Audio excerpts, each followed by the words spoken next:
প্রিয় দর্শক আসসালামু আলাইকুম। যে যেখান থেকে আমার আজকের ভিডিওটা দেখছেন সবাইকে শুভেচ্ছা জানাচ্ছি সানিয়া কবির রেসিপির আজকের আয়োজনে। আজকের পর্বে আমি আপনাদের সাথে খুবই সহজ আর হেলদি একটা নাস্তা রেসিপি শেয়ার করব। আমাদের কিচেনে থাকা উপকরণ দিয়ে কিন্তু এই সহজ নাস্তাটা তৈরি করা যাবে। আর নাস্তা তৈরি করার জন্য আজকে আমাদের মূল উপকরণ হচ্ছে আলু। তাহলে চলুন দেখে নেই আলু দিয়ে কিভাবে ইজি নাস্তা তৈরি করা যাবে তার পুরো রেসিপি। আলুর নাস্তা তৈরি করার জন্য এখানে আমি 4টা আলু চোচাটা ফেলে দিয়ে খুব ভালোভাবে ধুয়ে নিয়েছি। এখন একটা গ্রেটারের সাহায্যে এই আলুগুলোকে গ্রেট করে নিয়েছি। আর এই নাস্তাটা তৈরি করার জন্য আমি নতুন আলুটা নিয়েছি, এটা খুব তাড়াতাড়ি কিন্তু সিদ্ধ হয়ে যাবে। গ্রেট করা আলুগুলো একটা মিক্সিং বলে নিয়ে নিচ্ছি।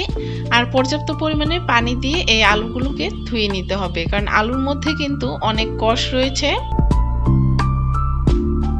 এখন হাত দিয়ে এভাবে কষলে একটু আলুটাকে খুব ভালোভাবে ধুয়ে পানিটাকে নিংড়িয়ে নিচ্ছি।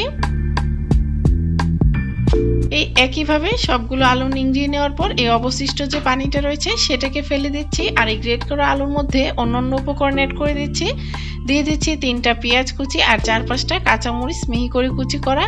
স্বাদ মতো দিয়ে দিচ্ছি ধনিয়া পাতা কুচি। স্বাদ মতো দিয়ে দিলাম লবণ। একটা ডিম দিয়ে দিচ্ছি। আর দিয়ে দিচ্ছি 2 টেবিল চামচ পরিমাণ চালের গুঁড়ো। 2 টেবিল চামচ পরিমাণ দিয়ে দিচ্ছি কর্নফ্লাওয়ার। হাফ চা চামচ পরিমাণ দিয়ে দিচ্ছি গোলমরিচের গুঁড়ো।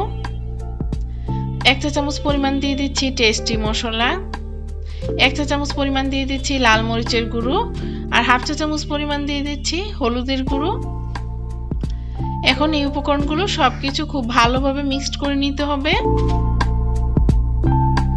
অবশ্যই চালের গুঁড়োটা দিতে চেষ্টা করবেন, এতে কিন্তু নাস্তাটা অনেক বেশি ক্রিস্পি হবে। এই তো আমার সবকিছু খুব ভালোভাবে মেশানো হয়ে গিয়েছে। এখন এর মধ্যে আমি অ্যাড করে দিচ্ছি আগের থেকে গ্রেট করে রাখা চিজ 1/4 কাপ পরিমাণ। চিজটা দিলে এই নাস্তার টেস্টটা কিন্তু অনেক বেশি বেড়ে যায়, তবে চিজটা অপশনাল, হাতের কাছে না থাকলে না দিলেও চলবে।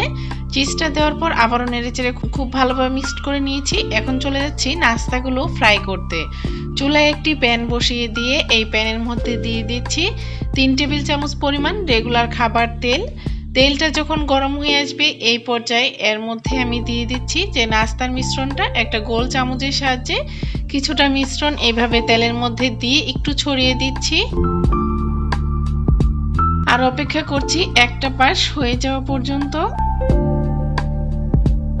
যখনই একটা পাশ হয়ে যাবে আমি 2টা স্প্যাচুলার সাহায্যে একটু ধরে এটাকে উল্টে দিচ্ছি, যাতে নাস্তাটা ভেঙে না যায়। আর জালটা লোতে রেখে এইভাবে উল্টে পাল্টে লালচে করে এই নাস্তাটাকে ভেজে নিব। এতে নাস্তাটা উপরে অনেক বেশি ক্রিস্পি হবে আর ভিতরে সফট হবে। তো এই একইভাবে আজকে আমি সবগুলো নাস্তা ফ্রাই করে নিব। এই তো আমার নাস্তাটা খুব ভালোভাবে ফ্রাই করা হয়ে গিয়েছে।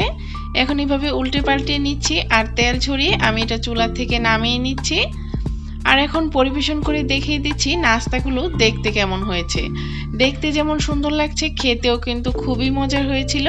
বিকালের নাস্তায় চায়ের সাথে কিংবা বাচ্চাদের টিফিনে ঝটপট তৈরি করতে পারেন। আর আপনার পছন্দ মতো সসের সাথে এটা সার্ভ করতে পারেন। ইজি নাস্তা রেসিপিটা অবশ্যই কমেন্টস করে জানাবেন। ভালো লাগলে একটা লাইক দিয়ে চ্যানেলটা সাবস্ক্রাইব করতে ভুলবেন না। তাহলে আজকে এখানেই বিদায় নিচ্ছি। সবাই খুব বেশি ভালো থাকবেন। আল্লাহ হাফেজ।